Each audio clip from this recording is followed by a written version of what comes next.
So I decided to do another try this morning. Well, I've done one half. So this is yesterday. So this is the part where I used the router, and this is the circle saw, which is a bit more even. But I did some research yesterday, and I cut this with a Japanese saw, which is way more precise. And I looked it up because there's two different sides. One where the teeth goes like this, and one where it's more straight, but it's leaning back. And I read that the one leaning back is for cutting along the wood fibers. The crisscross one is when you cross cut. And when you did that, it sort of went really smoothly, because when I've used it before, it's not really worked out that well. So I haven't really used it that much. But now it really made the cuts very precise. This is better than this one. It's not perfect because like this is leaning a bit, so I need to practice a bit more. So I'm going to do this side now. And I mean, it can look whatever, as long as it's like an even surface on both sides. As long as the sides match whatever is here, it's fine. But with this one, it's kind of like a bit wobbly, uneven. Yeah, it's a bit all over the place, really. So yeah, I'm gonna cut this one, and then I'll use this piece as a guide for the sides. And I feel way more in control using the Japanese saw than the router and the circle saw. So, I mean, I think you can make the router work. I'm just not very good at using it at the moment, so I need to do some more practicing.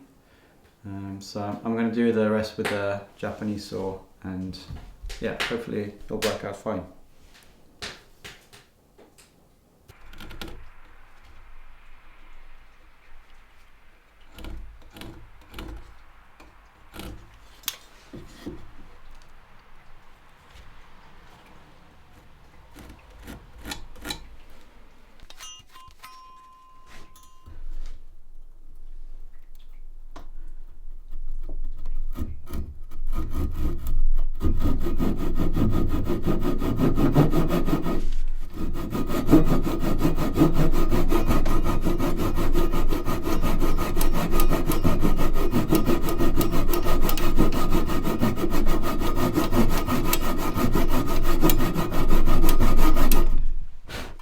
Someone told me that a good way to know if you're cutting a 90-degree angle is that the wood continues in the reflection.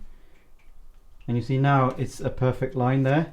But if I do this or that, you see it changes. So that's 90 degrees apparently.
coming together quite nicely. It's still not perfect, but it's good enough. And I still need to cut some of this top bit off, because you kind of want to be able to remove the frame and put it in and then secure it with screws rather than just pushing it in there. A lot of you asked why I insulated the pantry, and it is to maintain a more even temperature in there, so keep the warmth in during the winter, and also keeping the warmth out with the wood stove going, and then in the summer you want to keep it more cool to make sure all the whatever you have in there doesn't get destroyed from heat, I guess. And I've also heard that bugs like it a lot better if it's warmer, so that's also a reason. There's a specific bug that gets into your flour. It's a tiny one. We had that problem growing up every now and then, so that's why I insulated it. And I picked up some timber today from my grandma's place. It's actually a birch tree that my aunt cut up ages ago. It's just been laying in her barn for I don't know how many years. And I think that's going to be the shelves in the pantry, because some of them are like 24 centimeters wide. Some of them might even be wider than that, but I think that's a good sort of shelf size. So I'm going to have shelves on that side, this side, and that side, because the door is going to come out like this. Or is it? So yeah, the hinges on the door is on this side, so maybe I can swap it around. I'm not sure. It would be more ideal to have it open like this, I think, because the stove is going to be on this side, so if you're there cooking or doing something, it's easier to open it like this and access whatever's in there. So I think, yeah, I'm going to have shelves on 3 sides. So this one, that one, and this one. And I'll probably have like 4 shelves maybe. That will be more than enough space. And then on this side I can have like hooks and stuff for aprons and whatever. I think that might be quite nice.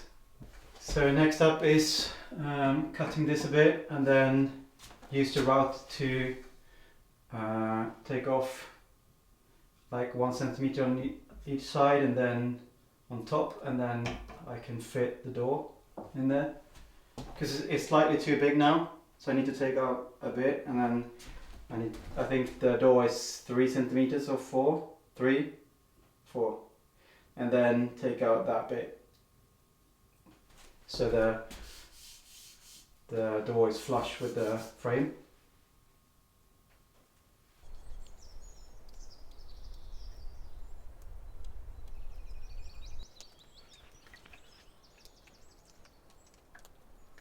So my dad was just here. He dropped off some glue for the joint, and we discussed the frame for a bit, and he said that I might have been too precise, because you want to slot the door in, and I have only, because the distance here is 61.5 and the door is 62, so it's only like 0.25 on either end, which is not enough.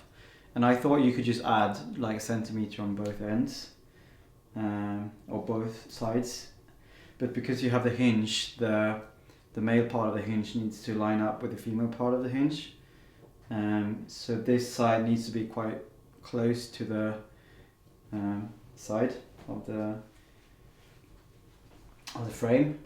What it means is that I have to remove some of the top bit, move this in so I have a gap, and then I can adjust how much I want to take out. like 1 centimeter on either end, or like 1.5 or something would be, I guess, quite good. But then there's an issue because the socket on this side is 3.3 centimeters. Well, on both sides it's 3.3, and then the tail goes in between. So I need to take out 3.3 because the door is exactly 3.3 to slot the door in, so it's flush against the outside of the frame. That means the tail of the joint might be visible because I'm removing 3.3 in, so that means I'm in the socket, and then I'm going to take out 1.5 or whatever on this side, so you might see 1.5 centimeters of the tail. Yeah, I'm not sure. It might work because I'm not sure. It's kind of like I have to do it and then see what happens, because I can't really imagine. I probably need to redo these and think about this when I make the joint. But yeah, I'm gonna try it and see what happens, and then if I can't use these, I can maybe use them for something else. And it's also like good practice for using the router.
big learning from doing this piece. I'm not gonna have time to do the other one today, so I've learned some stuff using the router, like not pushing it all the way down very hard, because you get these like marks from the drill, whatever you call it. And then also I started off by having the guide on this side, which was wrong because I was going this way, and the guide is supposed to stop you from going there, obviously, but I put it on the wrong side, so there's a small dent over there. When I put it on this side it worked better, but yeah. And also I can use this as a guide because I think it's like 1 millimeter that the door is sticking out, so I can just use this one and then adjust the height of the drill. I mean, it's not looking too bad, it's just like you can do it slightly better than this.